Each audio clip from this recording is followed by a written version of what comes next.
Frankenstein Chapter 10. I spent the following day roaming through the valley. I stood beside the sources of the Arveiron, which take their rise in a glacier that with slow pace is advancing down from the summit of the hills to barricade the valley. The abrupt sides of vast mountains were before me. The icy wall of the glacier overhung me.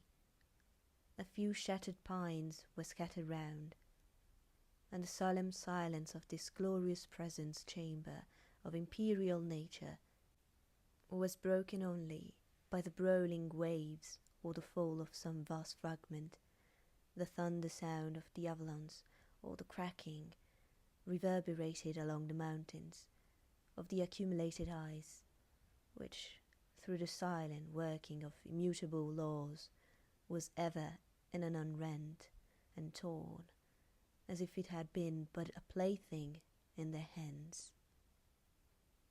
These sublime and magnificent scenes afforded me the greatest consolation that I was capable of receiving.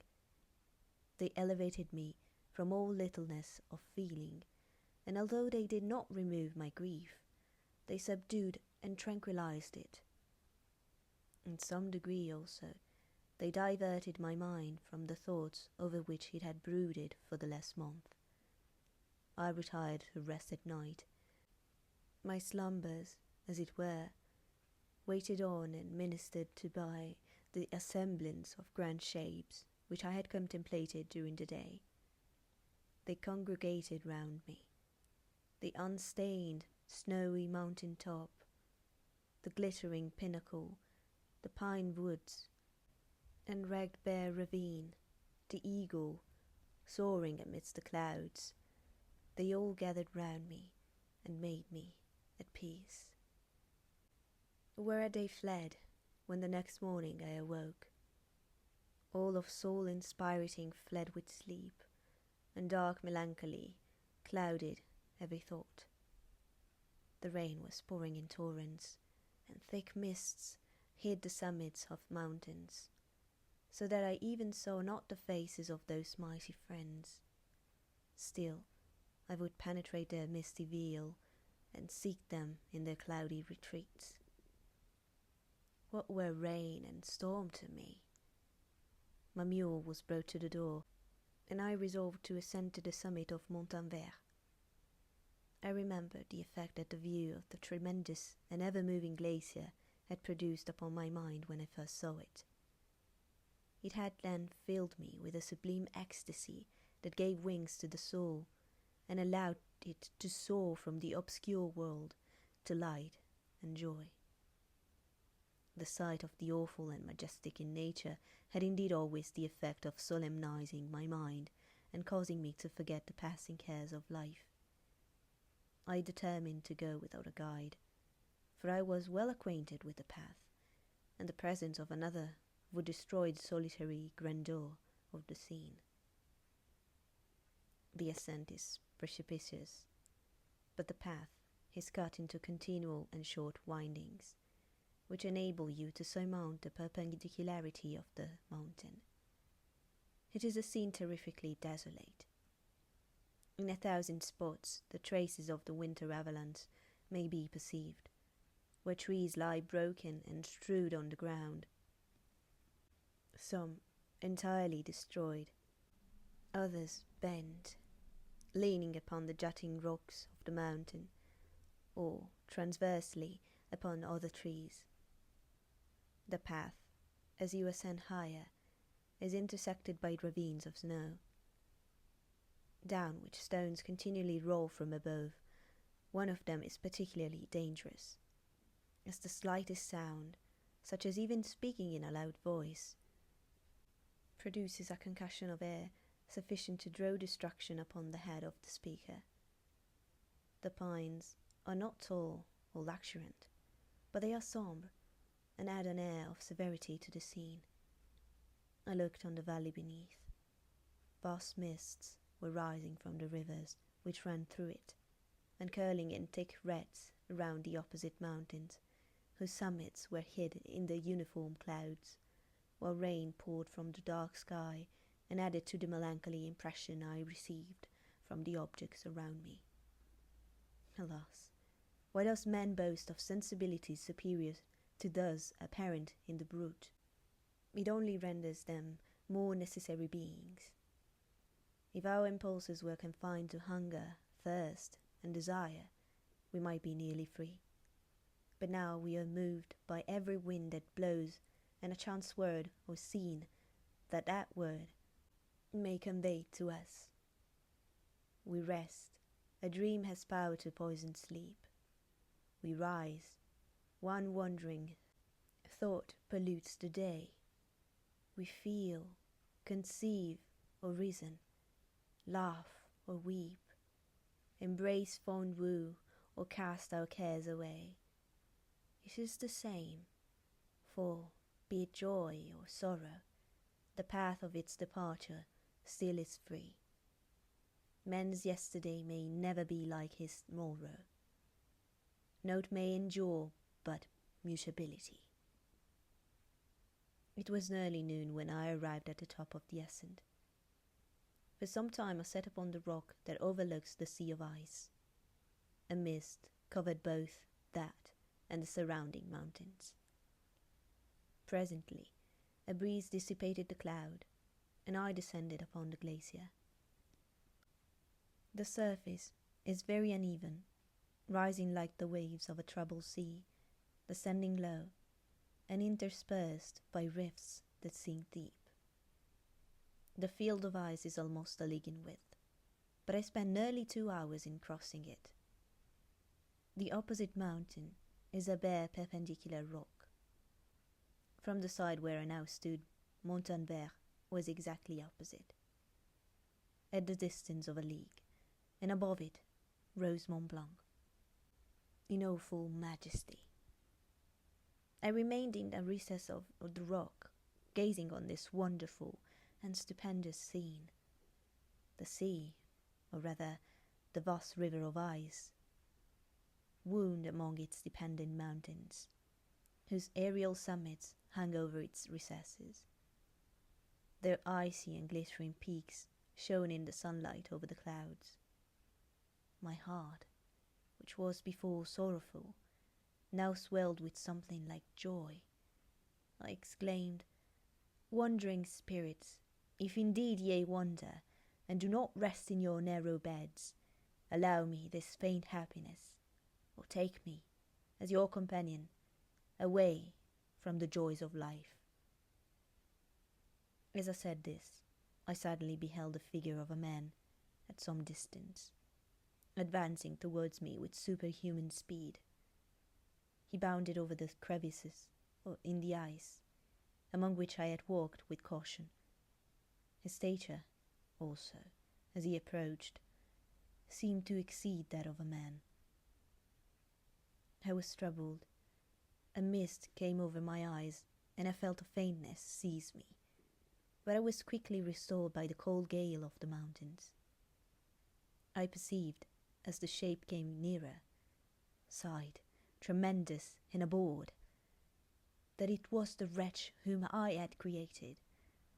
I trembled with rage and horror, resolving to wait his approach and then close with him in mortal combat. He approached. His countenance bespoke bitter anguish, combined with disdain and malignity, while its unearthly ugliness rendered it almost too horrible for human eyes. But I scarcely observed this. Rage and hatred had at first deprived me of utterance, and I recovered only to overwhelm him with words expressive of furious detestation and contempt. "Devil," I exclaimed, "do you dare approach me?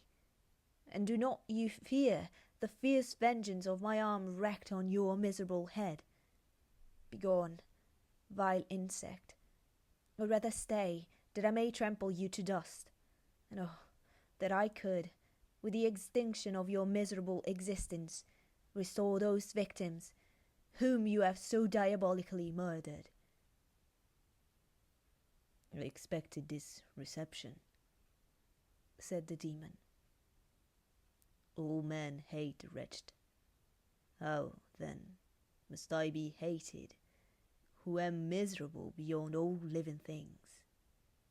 Yet you, my Creator, detest and spurn me, thy creature, to whom thou art, by ties only dissoluble by the annihilation of one of us. You purpose to kill me. How dare you sport thus with life? Do your duty towards me, and I will do mine towards you and the rest of mankind. If you will comply with my conditions, I will leave them and you at peace.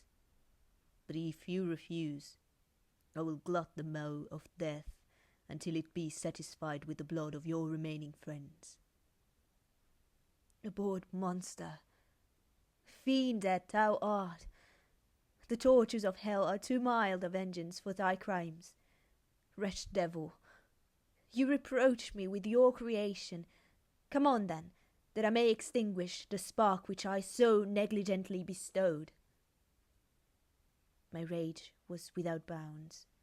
I sprang on him, impelled by all the feelings which can arm one being against the existence of another.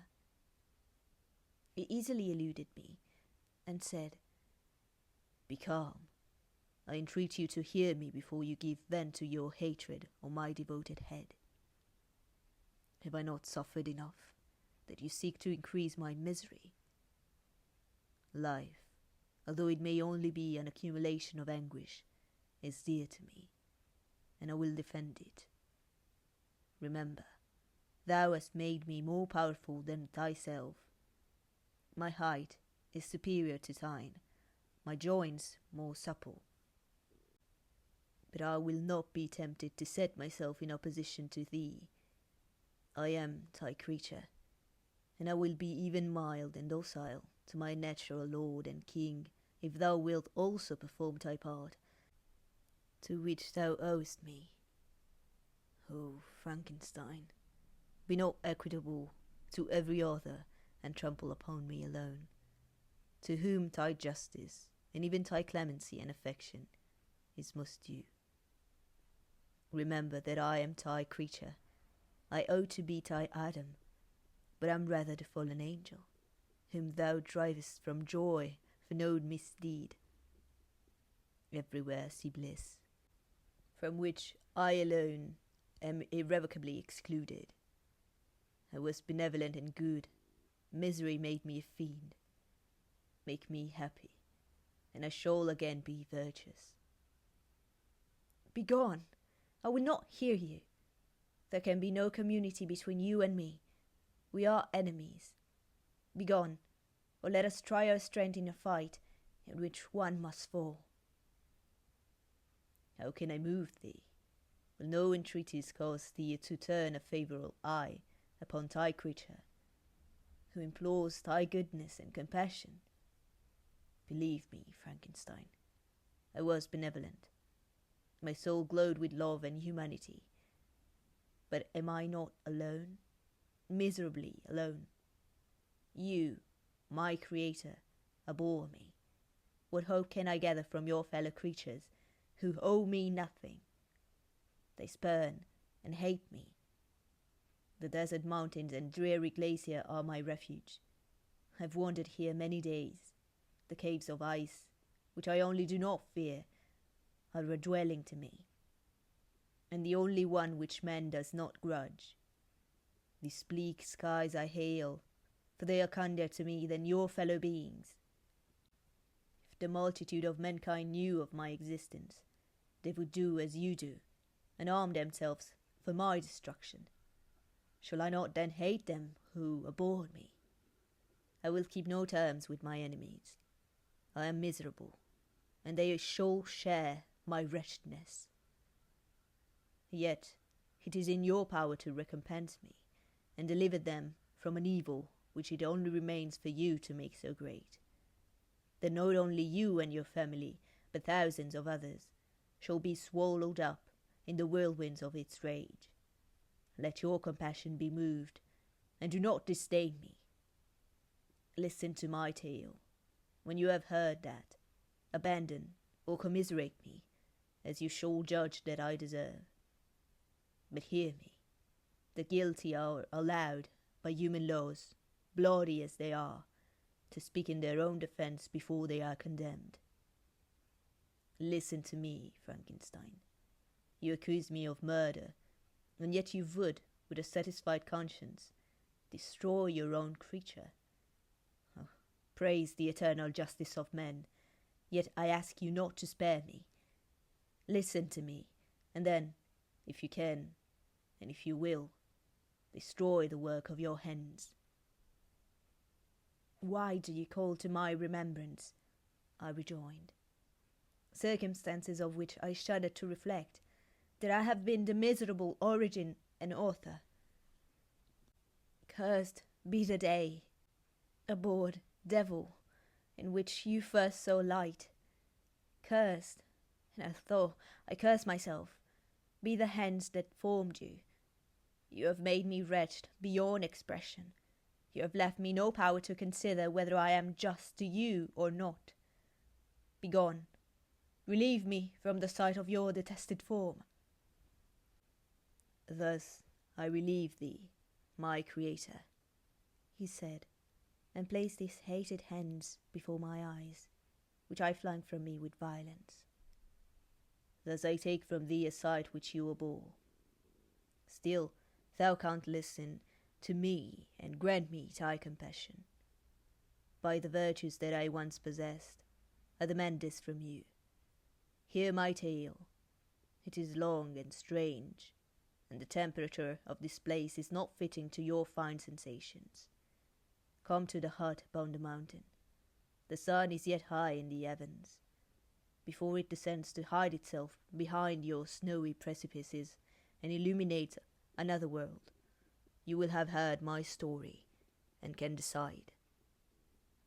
On you it rests, whether I quit forever the neighborhood of men and lead a harmless life, or become the scourge of your fellow creatures and the author of your own speedy ruin. As he said this, he led the way across the ice. I followed. My heart was full, and I did not answer him. But as I proceeded, I weighted the various arguments that he had used and determined at least to listen to his tale. I was partly urged by curiosity, and compassion confirmed my resolution.